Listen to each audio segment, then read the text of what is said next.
On a donc évité le pire ce week-end à Schoten, près d'Anvers. Une mère de famille a tenté d'égorger ses jumelles de 14 ans pendant leur sommeil.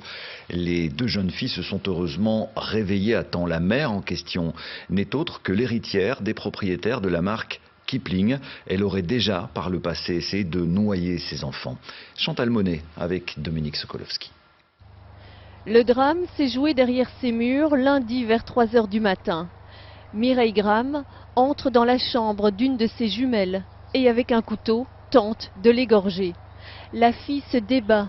Alertée par les bruits, sa sœur se réveille.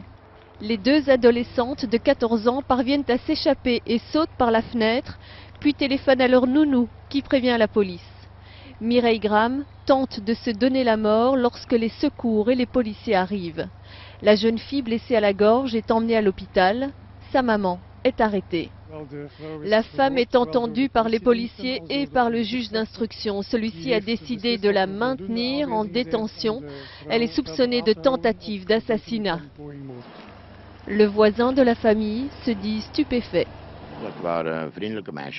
Les filles étaient charmantes, très sympathiques. J'avais vu leur mère il y a 4-5 semaines et oui, j'avais compris que le mari était parti. La femme n'aurait pas supporté que son mari, un riche entrepreneur, la quitte pour une de ses amies. Mireille Graham est la fille du milliardaire anversois qui a bâti l'empire Kipling. Une femme fragile psychologiquement.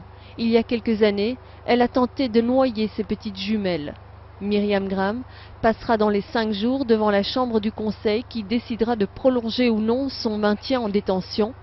Quant à sa fille, ses jours ne sont plus en danger.